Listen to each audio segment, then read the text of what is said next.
All right, music fans, welcome. Harmless Dave here talking about real music in real time for real people just like you and me.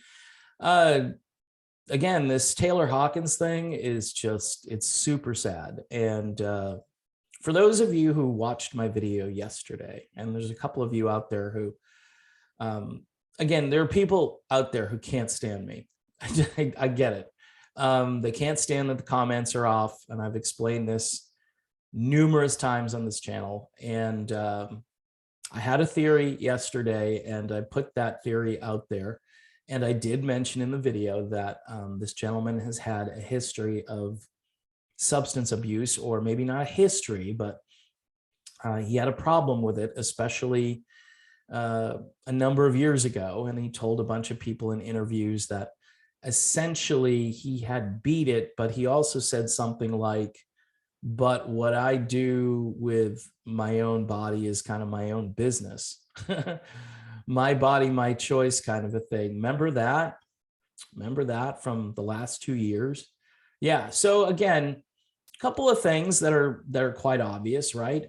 If my theory was correct, and by the way, I was getting some tweets or like screenshots of tweets where people who are close to this guy were basically saying that, you know, he had done the entire protocol. And even recently, because this basically was a big deal in this band. And, my point was they were lecturing the world about how to be healthy, how to take care of yourselves, right? So the Foo Fighters, think of it this way, the Foo Fighters were lecturing human beings on how to be safe and take care of themselves. All right, now let that sink in with what just happened to Taylor Hawkins. And I tell people, don't take your medical advice from rock bands. Don't let Gene Simmons or Sebastian Bach or Dee Snider tell you what to do with your own health. It's your body, it's your business. And in a way, Taylor Hawkins is correct, or was correct, in the idea that it is his body and he can do with it what he wants. Not everybody does the right thing, but you have kind of the right to be stupid. If you want to go out and do this kind of stuff to your body, that's on you. It's on nobody else but you. And so yesterday I did mention briefly in the video, but I did spend a lot of time on the other theory because that's what I've been analyzing. And there've been a lot of weird things. This guy was only 50 years old. So the tox report has come back from Colombia, and people, they hear Bogota, Colombia, and they do a face palm and they go, well, that kind of figures, right? Colombia, people think of drugs and lots of drugs and a lot of corruption in that particular country.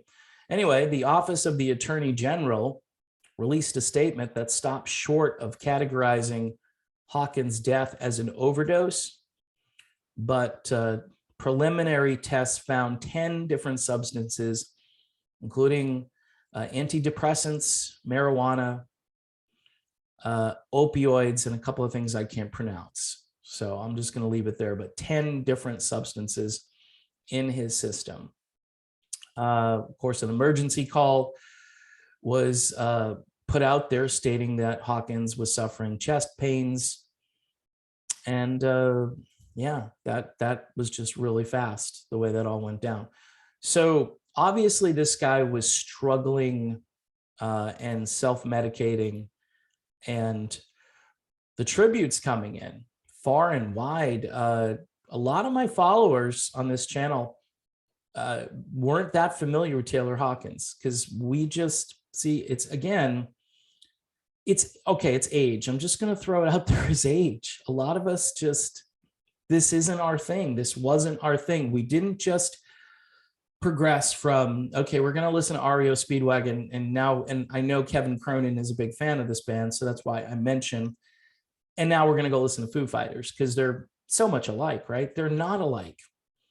They're not alike. And you can call it generational. You can call it just what the 90s did to the scene. And a lot of us didn't trust music at that point, and we went off the grid looking for our own stuff, or we just went back and we were all nostalgic, but a lot of us were still in our 20s and 30s and even younger in the 90s. And we're thinking to ourselves, huh, this music was really good up until this point, and then everything just changed. And unfortunately, I put the Foo Fighters in to that grouping, whether they deserve it or not. I kind of think they do. They're in, think of it this way, the Foo Fighters are in the Rock and Roll Hall of Fame. And there are legends who are playing still out there who are not in the Rock and Roll Hall of Fame. And then there are brand name, marquee, still filling up large arenas type artists out there from well before the Foo Fighters who aren't in the Hall of Fame. And what's interesting is the Hall tends to reward things that aren't necessarily, I don't want to say the word wholesome because that sounds stupid, especially in the context of rock and roll. But, you know, Nirvana, Foo Fighters, Dave Grohl, I mean, you can see the connections here. All of this stuff from that decade, that decade was somehow revolutionary for music. Yeah. It's the biggest backward step in the history of rock and roll. And at least, like I tell people, they say, do you like this band? I say, well, at least they're rock. And they've had some, I guess they've had some good radio moments. There may have been a couple of songs back in the 90s that when they came on the radio, I listened to and I didn't turn the station. Or maybe I was just, you know, I'm lazy, but I tend to just flip the station when something comes on that just I don't like. And melody and just the way music was made. I mean, this guy played on Jagged Little Pill, and some people think that's a great album. And it's like nails on a chalkboard to me. The singing, the production, it's whiny, it's pretentious, it's obnoxious. I can go down the list of things why I don't like it. It's not fun. It feels like a dark place when you listen to it. Some people get their kicks out of that stuff. And I'm not saying any of that inspired this guy to do what he just did. But, you know, I tend to link things together.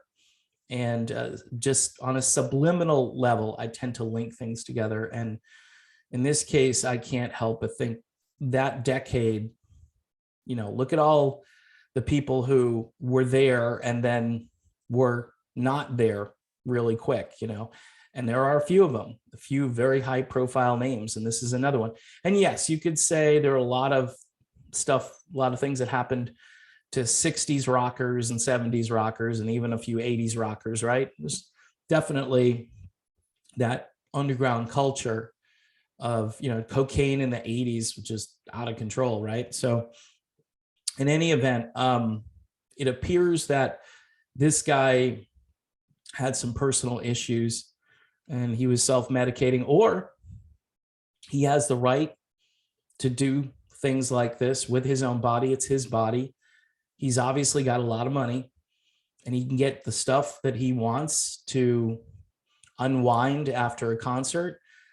But 10 different things, this to me almost sounds like, you know, he really didn't care about himself or the future. But I don't know. You know, they say accidental, but, you know, you're smart enough not to cause this accident. Even if you're going to live a little bit on the edge, I think you have to know your limits. And maybe he just didn't realize that 50 years old, you can't do the things you did when you were 25. So I don't know. So yeah, that's the video on Taylor Hawkins Part 2. It's a sad thing. A lot of tributes coming in. And we wish, you know, the best for his family and his fans. And that's pretty much it.